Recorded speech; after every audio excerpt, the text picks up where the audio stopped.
everyone. I'm Heather Fisher, Chair of the Historic Preservation Commission. It is 8:01 a.m. on May 19th, 2020. I'd like to call this meeting to order of the Historic Preservation Commission. A couple of things before we begin, just for technical reasons. If you could mute your mic if you're not talking, that'll help with some kickback, I think, for the city. Also, before you do talk, if you could just introduce your name. I think that's easier for them to take the meeting minute notes, just to be more efficient. So I'd like to call the first item on the agenda is the approval of minutes from July 16th, 2019, which was our last meeting almost a year ago. So is there any further discussion on this? Now, is there a motion to approve? This is Paul Glye. I'll move to approve. Thanks, Paul. Jay Nelson, I'll second. Thank you. All those in favor say aye. Aye. Aye. Those opposed? Okay, motion carried. The second item on the agenda is the Historic Overlay District review of the property at 1224 7th Street South in the Erskine Overlay District. And I believe this property belongs to Barry Johnson. Would you like to speak on this, Barry, or Kylie? Yeah, I can give a little brief overlay on the project. So the application in front of you is for the demolition and the building of a new garage located at 1224 7th Street South. The applicant, Barry Johnson, will demolish the existing garage and driveway, install a new slab and driveway, and construct a new garage with similar appearance to the old garage. The new garage will be required to meet all applicable codes of the City of Fargo. And then, like you said, Barry Johnson's on the phone. If you have any questions for him, also Joey Dawson, who will be helping construct the garage, is on the line if you have any questions for either of them.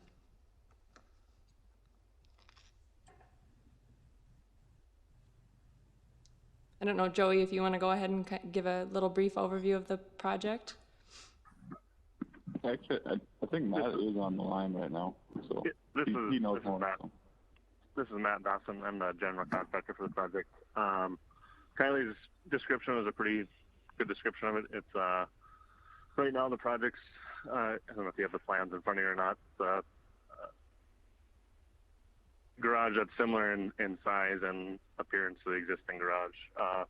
Our goal is to try and make it look like the garage that's there, just the 2020 version of it. We're matching the house stucco, the roof and everything will match the existing garage and the house. If anyone has any questions beyond that, I'd be happy to answer them.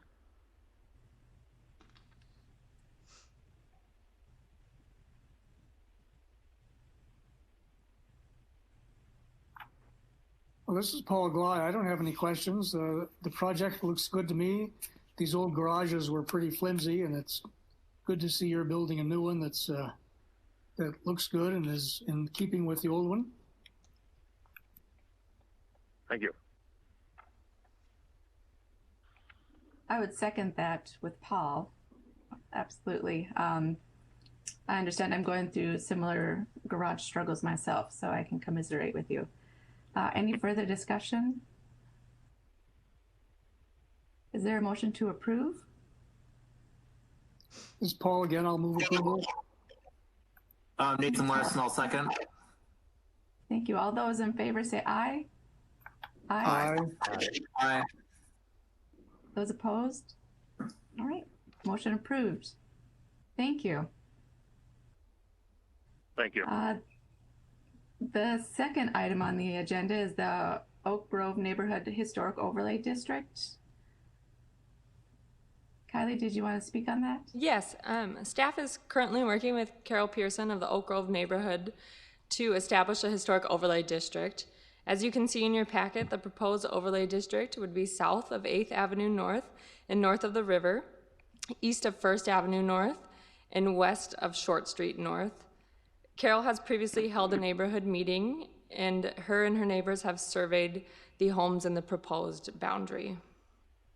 Staff will bring this request back to your next meeting on June 16th for final approval of the overlay district, as well as a proposed ordinance that will ultimately be heard and approved by the City Commission. If you have any questions, I'd be happy to answer them at this time. I also know Carol Pearson is on the phone line, and she does wish to say a few things regarding their process in the boundary as well. I don't know. So we'll get Carol on the line real quick. Okay.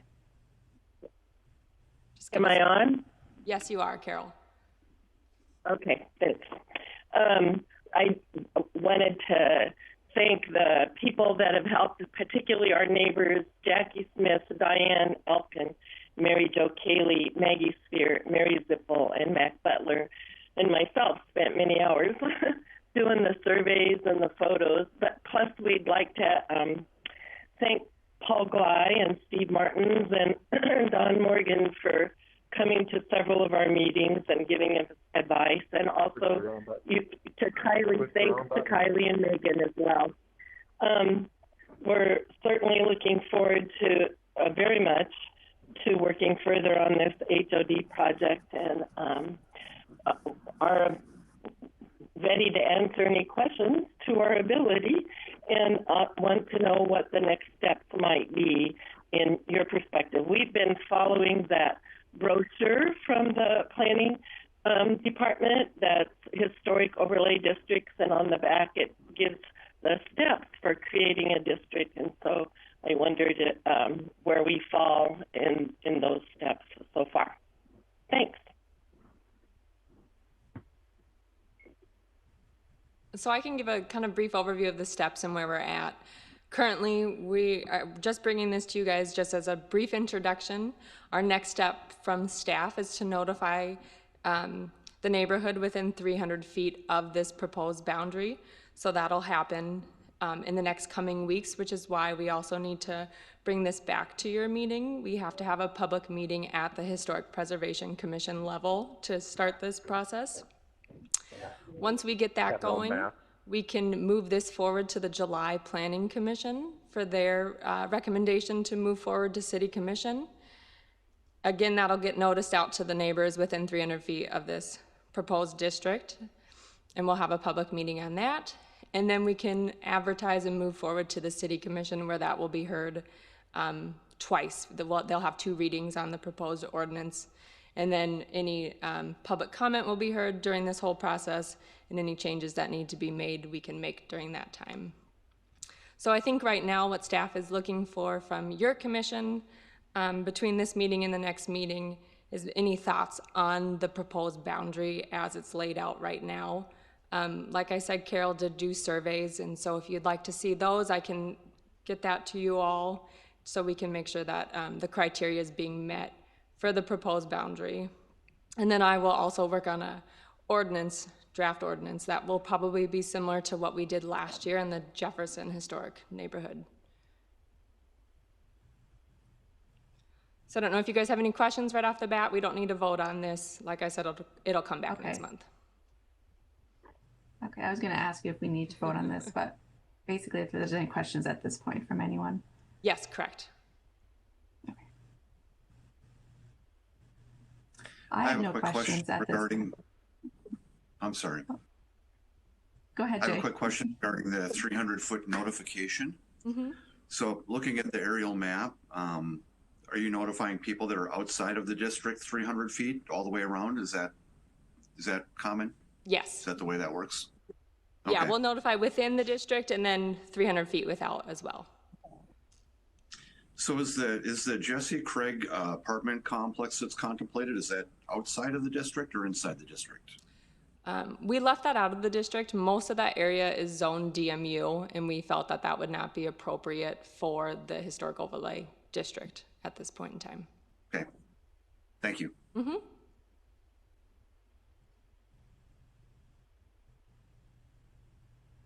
Any other discussion? This is Paul Gley. It looks really good to me. Mm-hmm. That was exciting to see another overlay district in the works. So thank you for everyone who's working on this. I guess we'll move on to the second item, if that's okay, Kelly. Yes, go ahead. Okay. The next item on the agenda, the liaison reports. Christine isn't present. Maybe we'll just go with who's here. Paul, the House Moving Board. Has not met. Okay. The Housing Rehab has not met. Any news on the Renaissance Zone Authority, Kelly? They did meet last month regarding a project on Main Avenue, the old Gateway Plaza Mall. And I believe that just went to City Commission last night. And so the applicant, Epic Companies, is proposing to do a multi-story building with apartments on top and then retail ground floor commercial along Main Avenue right next to, I think it's 300 Main. So it'll be right fronting Main. And then I guess there is talks in the future to potentially do more projects on that side as well. Thank you. So is there any other business news to discuss? Board of Adjustments has not met. Oh, sorry. Thank you, Matthew. Anything else? Okay, so I guess with that, our next meeting is going to be on June 16th, 2020, next month. We'll see you then. Thank you, everyone. Thank you. Meeting adjourned.